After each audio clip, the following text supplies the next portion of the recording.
নমস্কাৰ আপুনি চাই আছে মিড ডে 18 মই জয়ন্ত মাধৱ গোস্বামী আমি আপোনাক জনাই আহিছো ডিমা হাছাও জিলাৰ দয়াংমুখত ডিএনএলৰ বৰ্বৰতাৰ খবৰ ডিএনএলৰ আক্ৰমণত ট্ৰাকৰ চালক হেণ্ডিমেন সহ নিহত হয় 5 জন লোক ডিএনএলে উগ্ৰপন্থীয়ে জ্বলাই দিয়ে 5খন ট্ৰাক ৰৈ থকা ট্ৰাকলৈ প্ৰথমে নিৰ্বিচাৰ গুলি চালনা তাৰ পিছত অগ্নিসংযোগ বৃহস্পতিবাৰে নিশা প্ৰায় 9:15 সংঘটিত হয় এই ঘটনা উমৰাংছৰ পৰা ক্লিংকাৰ ভৰ্তি 4খন ট্ৰাক আৰু এখন কয়লাৰ ট্ৰাক আহি দয়াংমুখত ৰৈ থকাৰ সময়ত প্ৰথমে গুলি চালনা কৰাৰ লগতে অগ্নিসংযোগ কৰি দলটো আঁতৰি যায় দাবী কৰা ধন উমৰাংছৰ সিমেন্ট কাৰখানা আৰু কয়লা ব্যৱসায়ী সংগঠনটোক নিদিয়াৰ বাবেই নিশা উগ্ৰপন্থী সংগঠনটোৱে এই ঘটনা সংঘটিত কৰা বুলি সন্দেহ কৰা হৈছে অগ্নিকাণ্ডত ঘটনাস্থলীত ভস্মীভূত হয় আটাইকেইখন ট্ৰাক এই ঘটনাৰ পিছতে কটকটীয়া নিৰাপত্তা বেষ্টনী গঢ়ি তোলা হৈছে ডিএনএলে উগ্ৰপন্থী সংঘটিত কৰে এই বৰ্বৰ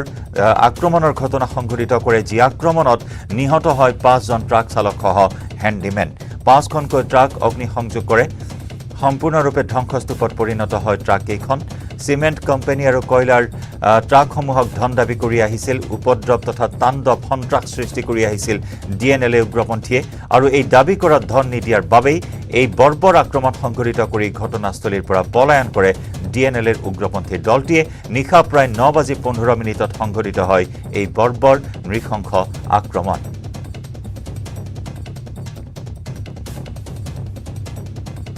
হৈছে মানে as per the information from ground 5খন মানুহ আহিছে 5খন মানুহ এটা ঘটনাক আঞ্জাম দিছে আৰু মেক্সিমাম ছাছপিশ্যন আমাৰ ডিএনএলএ নামৰ গ্ৰুপ আছে মেক্সিমাম ছাছপিশ্যন ইয়াৰ ওপৰত আছে এটা আপোনালোকৰ ইনভেষ্টিগেশ্যন চলি আছে না অপাৰেশ্যন চলি আছে আমি আছাম ৰাইফলৰ সহায় পাই আছোঁ ইতিমধ্যে যি মৃতদেহ উদ্ধাৰ হৈছে 5জনকৈ লোকৰ তেওঁলোকক চিনাক্ত কৰা হৈছে নেকি ইয়াৰ মানে কাৰ্যবাহী যেটো আছে লিগেল কাৰ্যবাহী চলি আছে এতিয়া মানে ৰিট্ৰিভ হৈছে কাইলৈ আহি আছোঁ মোক সিগনেল মাৰিছিলে সিগনেল মাৰাৰ লগতে মই গাড়ীখন ৰখাইছোঁ তাৰ পৰা এটা ফায়াৰিং কৰিলে ফায়াৰিং কৰাৰ লগতে মই মোৰ হেল্পাৰটো লৈ মই পলাই গুচি গ'লোঁ দূৰৰ পৰা দেখি আছোঁ সিহঁতে পুৰা গোলাগুলি চলি আছে আৰু তোমাৰ গাড়ী কোনখন এতিয়া মোৰ গাড়ী এখন হয় 12 চকা 7586 এখনেই গাড়ী আছিল হয় এখনে গাড়ী আছিলে মোৰ কেইটামান বজাত তোমালোকে আহি আছিলা ৰাতি 8টা বজাত ইয়াত আহি পাইছিলা হয় ইয়াত আহি পালো 8টা বজাত আৰু সিগনেল দিছে মোক সিগনেল মাৰিলে মই গাড়ীখন ৰখালো আৰু বহুত মানুহ দেখাইছে নেকি গাড়ী লাইটৰ পোহৰ কিবা দেখা পাইছা নেকি সিহঁতো আছিলে বহুত মানুহ আছিলে সিহঁত ইয়াতে আছিলে তুমি প্ৰথমে প্ৰাণ ৰক্ষা কৰিবলৈ মই মোৰ প্ৰাণটো ৰক্ষা কৰিবলৈ মইতো জনতা বচাবৰ কাৰণে মই গুচি গ'লোঁ এইটোৱে মোৰ ভাগ্য ভাল মইতো ওলাই গৈছোঁ গাড়ীত থাকিলেতো মোৰ অৱস্থাটো বেয়া হ'লে হয়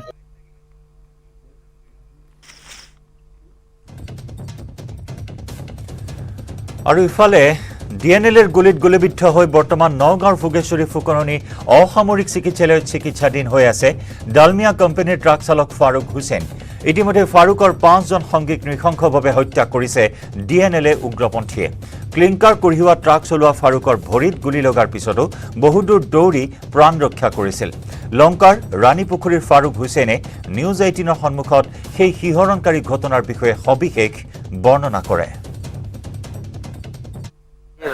ৰাতি 7টাৰ সময়ত আমি কল্লগিলিৰ পৰা ক্লিংকাৰ লৈ আহিছিলোঁ দয়ং লেঞ্জাৰ বিল জেগা বুলি কয়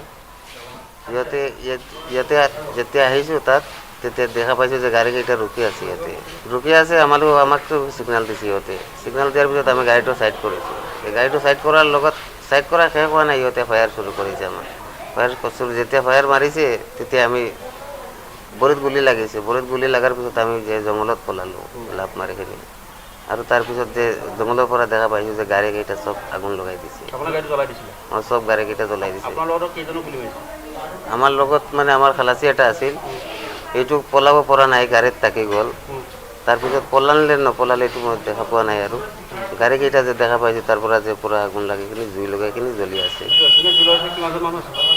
সিহঁতেতো এজনে লগাই আছে আৰু ৰাস্তাৰ চাইডত সিহঁতক মানে খাৰা হৈ আছে 7-8 মান মানুহ আমাক কৈছে যে গাড়ীটো ছাইড কৰে আমি গাড়ীটো ছাইড কৰি পলালোঁ তাৰপিছত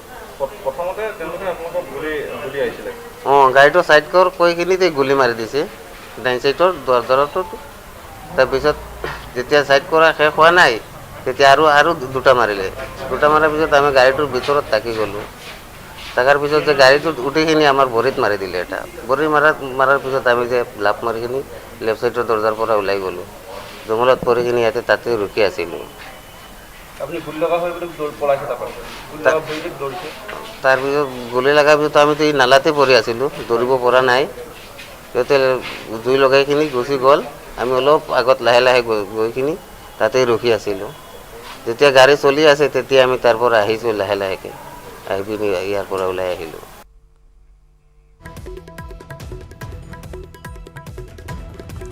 আৰু ঘটনাস্থলীত উপস্থিত হোৱা আমাৰ সাংবাদিক প্ৰণৱ শৰ্মাৰ এক বিশেষ ৰিপৰ্ট এই মুহূৰ্তত আমি আগবঢ়াইছোঁ।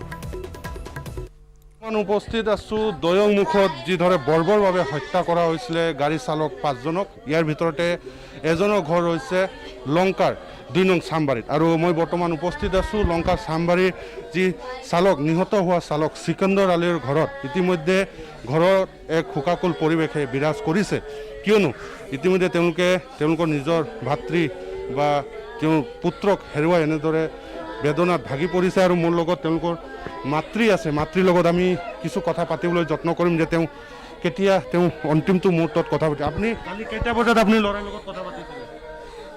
মই পাতা নাই, নাতিনতে হেৰি কৈছে যে পাপা কেতিয়া আহিবা, কি কৈছে? কৈছে মই আহি আছোঁ, ভাত তাত থৈ দে। কিমান দিনৰ পৰা সেইটো ৰাস্তাত তেওঁ গাড়ী চলায়? 20 বছৰ হ'ল। গাড়ী মালিক কোন? গাড়ী মালিক সেই ল'ৰাটেন সুধো গম নাপায়। নিশ্চয়কৈ এনেদৰে তেওঁ মাতৃৰ লগত আমি কথা পাতিছোঁ। তেওঁ ভাতৃ আছে। দাদা আপুনি যদি বেয়া নাপায়, আপোনাক দুটামান কথা আমি সুধিব বিচাৰিছোঁ। যিহেতু যিজন ঢুকাইছে আপোনাৰ ভাতৃ হয়। মোৰ সৰু ভাইটি কি নাম? চিকান্দৰ আলী। আচ্ছা, আপুনি তেওঁ কেতিয়াৰ পৰা গাড়ী চালক হিচাপে 20 বছৰমান হৈ গ'ল সি গাড়ী চলাই আছে। আগতে এইটো মালিকৰ সৰু গাড়ী চলাইছিলে, তাৰপিছত ডাঙৰ গাড়ী ল'লে 12 চকা লৈ পেলাই এইটো দিছে তাত চলা। এইটো মালিক কোন হয় এইটো গাড়ী? এইটো ৰঞ্জিত ছিল হয়। ক'ৰ হয়? এইটো 4 লাইনৰ ওচৰত।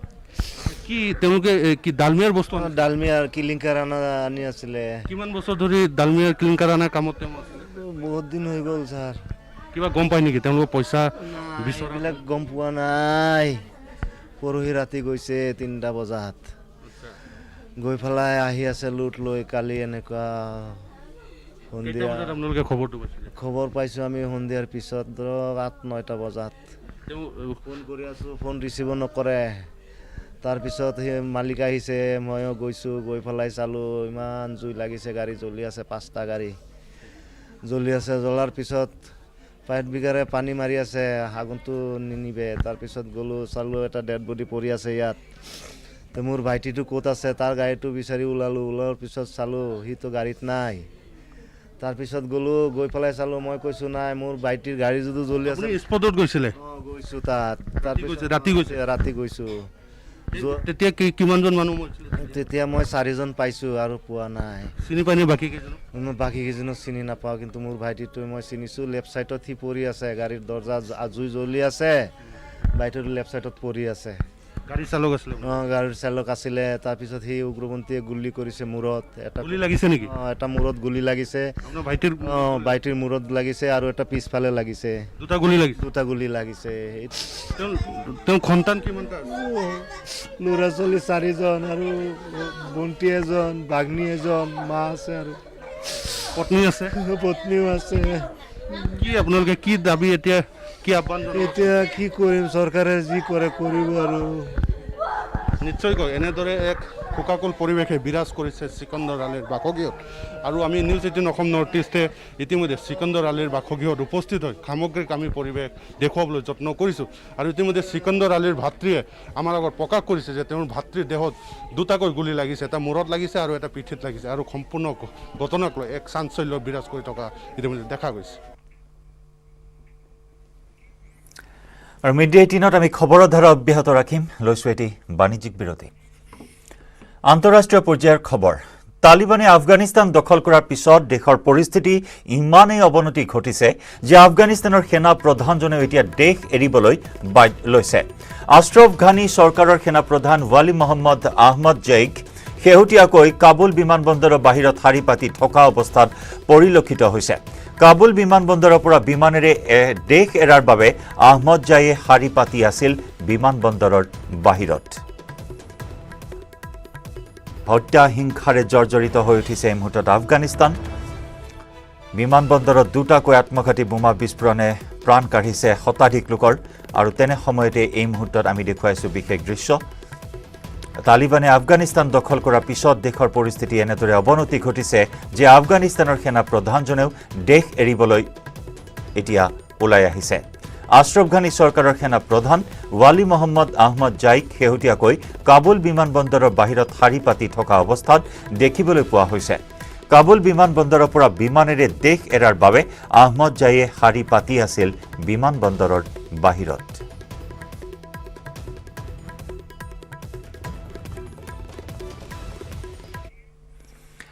অহা 1 ছেপ্টেম্বৰৰ পৰা খুলিব যাত্ৰীবাহী বাছ সেৱা, কিন্তু এতিয়াও বাছৰ ভাড়া বৃদ্ধিক লৈ পৰিবহণ বিভাগ আৰু মটৰ পৰিবহণ সন্থা সন্মিলিত উজনি অসম বাছ মালিক সন্থাৰ মাজত চলি থকা বিতৰ্কৰ অন্ত পৰা নাই।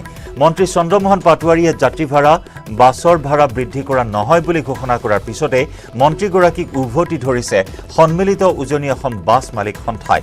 চৰকাৰে কেৱল এটা পক্ষৰ কথা চিন্তা নকৰি সকলোৰে সহায় হোৱাকৈ ব্যৱস্থা লোৱা উচিত বুলি প্ৰতিক্ৰিয়া প্ৰকাশ কৰিছে। যদি বাছৰ ভাড়া বৃদ্ধি কৰিব নালাগে তেন্তে ইঞ্চুৰেঞ্চৰ ধন, গাড়ীৰ যন্ত্ৰপাতি আদিৰ দাম হ্ৰাস কৰি দিয়ক বুলিও দাবী জনাইছে উজনি অসম বাছ মালিক সন্থাই।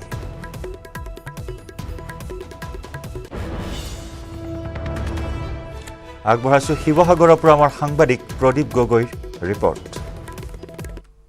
1 ছেপ্টেম্বৰৰ খুলিব যাত্ৰীবাহী বাছ সেৱা, কিন্তু সমান্তৰালভাৱে বাছৰ ভাড়া বৃদ্ধিৰ প্ৰসংগক লৈ বৰ্তমানেও বিতৰ্ক অন্ত পৰা নাই।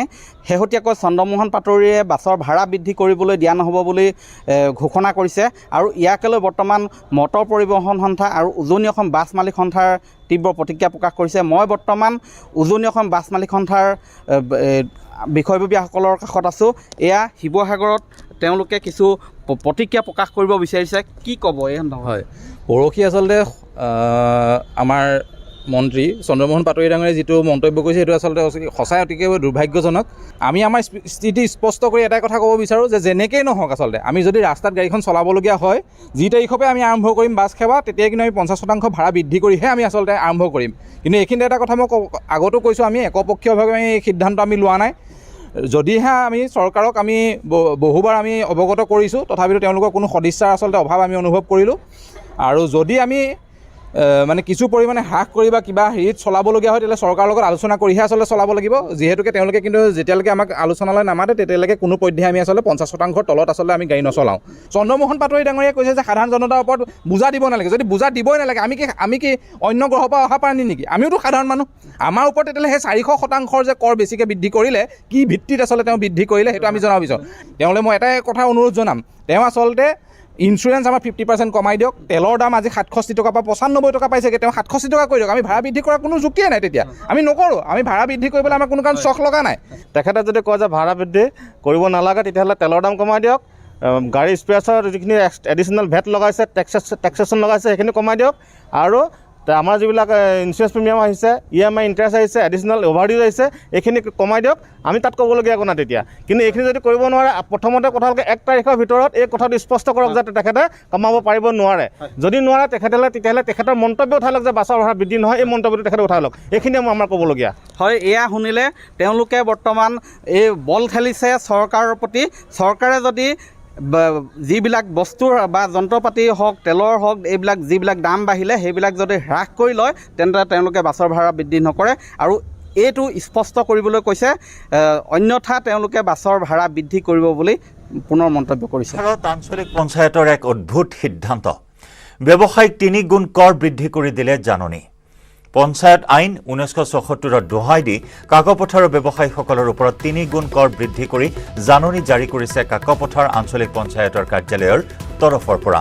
কাকপথাৰ গাঁও পঞ্চায়তে প্ৰতি বছৰে 500 টকাকৈ ট্ৰেড লাইচেন্সৰ নামত ব্যৱসায়ীসকলৰ পৰা ধন সংগ্ৰহ কৰি আহিছে যদিও আকৌ বিসংগতিপূৰ্ণভাৱে কৰ বিচাৰি জাননী জাৰি কৰাত ব্যৱসায়ীসকলৰ মাজত এতিয়া তীব্ৰ প্ৰতিক্ৰিয়াৰ সৃষ্টি হৈছে। 5 বছৰ আগতে আৰম্ভ হোৱা দোকানৰ 15-20 বছৰৰ কৰ নিদিয়া, বিগত বৰ্ষত কৰ দিয়া দোকানৰ 15,000-2,000 টকা কৰ দিবলৈ জাননী দিছে। যি সময়ত মাহ ধৰি লকডাউনৰ বাবে ভীষণ লোকচানৰ সন্মুখীন হোৱা ব্যৱসায়ীসকললৈ এনেধৰণৰ কৰ আদায়ৰ জাননীত উদ্বিগ্ন হৈ উঠিছে ব্যৱসায়ীসকল। এই ক্ষেত্ৰত ৰাজ্যৰ গ্ৰামোন্নয়ন বিভাগ ৰাজ্য চৰকাৰে ব্যৱসায়ীসকলৰ ওপৰত এইদৰে অহা সমস্যাটো সমাধান কৰিবলৈ আহ্বান জনাইছে। জোৰাখৰ নৈৰ বাঢ়নী পানীত প্লাবিত বালিপৰাৰ কেইবাটাও অঞ্চল। ফেনে ফুটুকাৰে বাঢ়ি অহা পানীত বুৰ গৈছে ন অঞ্চল। ঘৰৰ বাহিৰে ভিতৰে সোমাল পানী, যাৰ বাবে চৰম অসুবিধাত ভুগিছে এতিয়া ৰাইজ। একাঠু পানীৰ তলত এতিয়া বহু অঞ্চল।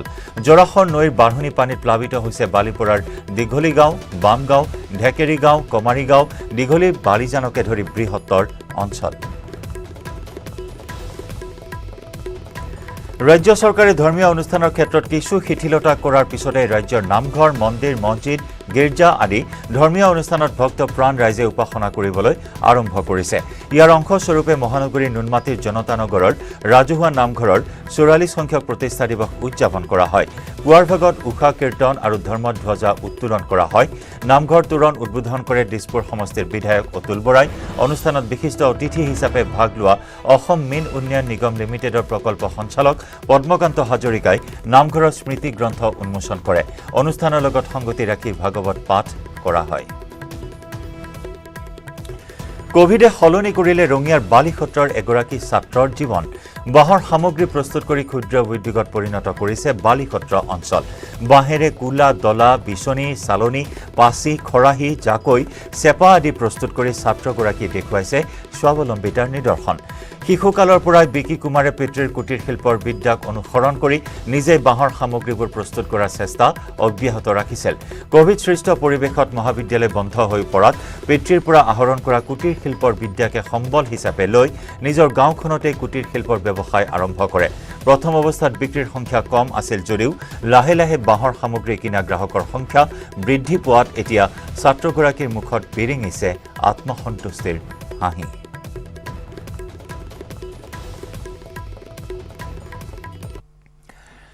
এইবাৰ জাতীয় সংগঠনৰ বিৰুদ্ধে প্ৰতিবাদ সাব্যস্ত কৰিলে শাসকীয় দলৰ কৰ্মীয়ে। বৰহমপুৰ সমষ্টিৰ বিধায়ক জিতু গোস্বামীৰ নগাঁও চহৰস্থিত বাসগৃহৰ সন্মুখত বৃহস্পতিবাৰে কেইবাটাও সংগঠনৰ প্ৰতিনিধি আৰু মিকিৰ বামুণী ৰাইজে প্ৰতিবাদ সাব্যস্ত কৰাৰ পিছতেই সৰব হৈ উঠিছে সমষ্টিটোৰ একাংশ বিজেপি কৰ্মী। বৰহমপুৰ সমষ্টিৰ বিধায়কগৰাকীয়ে মিকিৰ বামুণীৰ ৰায়তী কৃষকক উচ্ছেদ কৰি সৌৰ প্ৰকল্প স্থাপন কৰা এজিঅ'ৰ পাৱাৰ কোম্পানীৰ সপক্ষত বিধানসভাৰ মজিয়াত মন্তব্য কৰিছিল আৰু ইয়াৰ প্ৰতিবাদত বিধায়কগৰাকীৰ বাসগৃহৰ সন্মুখত ধৰ্ণা কাৰ্যসূচী পালন কৰিছিল নগাঁও জিলা অসম জাতীয়তাবাদী যুৱ ছাত্ৰ পৰিষদ, কৃষক মুক্তি সংগ্ৰাম সমিতিকে ধৰি কেইবাটাও সংগঠনে। মিকিৰ বামুণী গ্ৰান্টৰ আজুৰ কোম্পানীৰ স্থানত বন্যহস্তীৰ কৰিডৰ নহয় বুলি মন্তব্য কৰাৰ পাছতেই ধৰ্ণা কাৰ্যসূচী গ্ৰহণ কৰিছিল সংগঠনকেইটাই। আনহাতে সংগঠনকেইটাই বৰহমপুৰ সমষ্টিৰ উন্নয়ন স্থবিৰ কৰাত নামি পৰা বুলি অভিযোগ তুলি শাসকীয় দলৰ বিজেপি কৰ্মীসকলে বৃহস্পতিবাৰে নিশা কঠীয়াতলী ৰাজপথত তীব্ৰ প্ৰতিবাদ সাব্যস্ত কৰি জাতীয় সংগঠনকেইটাক সকীয়াই দিয়ে। বৰহমপুৰ সমষ্টিৰ সন্মানীয় বিধায়ক মহোদয় বৰহমপুৰত যি উন্নয়নৰ কাৰণে বিভিন্ন ধৰণৰ বিষয় ইতিমধ্যে দাঙি ধৰিছিল। ইয়াত আজি প্ৰতিবাদ কৰিবলৈ ওলাইছে যে এজিঅ' যিটো পাৱাৰ প্ৰজেক্ট ইতিমধ্যে বামুণী মিকিৰ গাঁৱত বহিছে, তেওঁলোকে তাক এটা ভুল পথেৰে ৰাইজক পৰিচালিত কৰিবৰ কাৰণে তেওঁলোকে প্ৰতিবাদ কৰিছে। মূল কথা হ'ল যে এই পাৱাৰ প্ৰজেক্টটো আগতেই বহিছিল, তাৰ পৰিত্যক্ত যিখিনি মাটি আছিল এই মাটিখিনি তেওঁলোকে লৈছিল।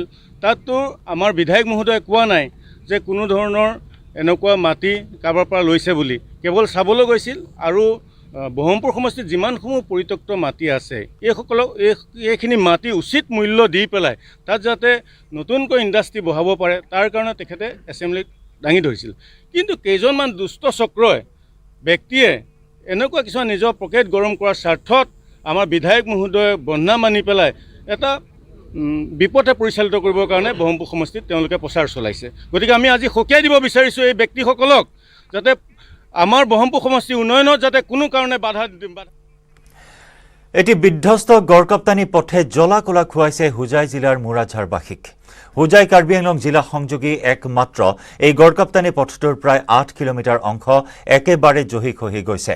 বিগত প্ৰায় 20 বছৰ ধৰি বিধ্বস্ত হৈ আছে এই পথছোৱা। যমুনামুখৰ বিধায়কগৰাকীয়ে প্ৰতিবাৰে পথছোৱা নিৰ্মাণৰ প্ৰতিশ্ৰুতি দিয়ে যদিও আজিলৈকে সেই প্ৰতিশ্ৰুতি হৈয়ে থাকিল। পথটো শীঘ্ৰেই মেৰামতি নকৰিলে প্ৰতিবাদৰ হুংকাৰ দিয়ে স্থানীয় ৰাইজে।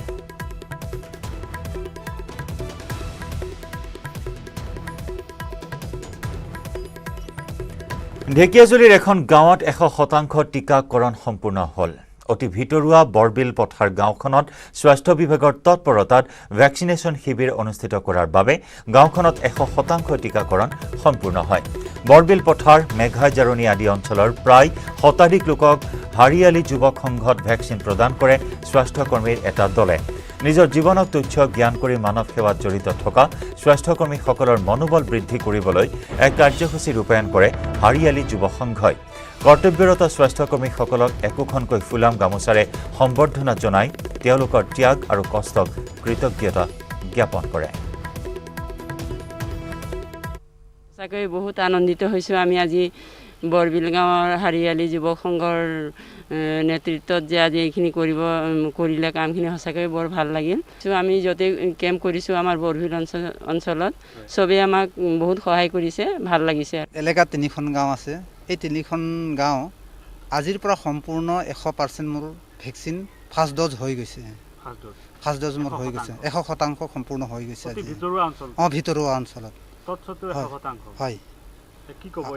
আৰু এই ক্ষেত্ৰত একমাত্ৰ ৰাইজৰ সহায় সহযোগত আমি 100% ভেকচিন আমি ফাৰ্ষ্ট ড'জ ল'বলৈ সক্ষম হৈছোঁ। আৰু যিখিনি মহামাৰী ৰোগ আৰম্ভ হৈছিলে সেই ৰোগৰ পৰা আমি সকলো ৰাইজে সহায় সহযোগিতাত আমি এই ৰোগৰ পৰা বাচিবলৈ সক্ষম হৈছিলোঁ। সজাগতাৰ জৰিয়তে সকলো ৰাইজে সহযোগত লগতে স্বাস্থ্যকৰ্মী আৰু প্ৰশাসন বিভাগ আৰু ডিব্ৰুগড় জিলাৰ জকাই কলিয়নী নগাঁৱৰ মৌচুম সোণোৱালৰ ব্যতিক্ৰমী প্ৰচেষ্টা। পেলনীয়া সামগ্ৰীৰে ফুলাম জাপি আৰু শৰাই সাজে বিশ্ব ৰেকৰ্ড গঢ়াৰ সপোন যুৱকজনৰ। 2004 চনৰ পৰা চিত্ৰশিল্প কৰ্মৰ লগত জড়িত মৌচুম সোণোৱালে কোভিড পৰিস্থিতিৰ সময়ত কেইজনমান ছাত্ৰ ছাত্ৰীক লগত লৈ পেলনীয়া সামগ্ৰীৰে প্ৰস্তুত কৰিছে ফুলাম জাপি আৰু শৰাই।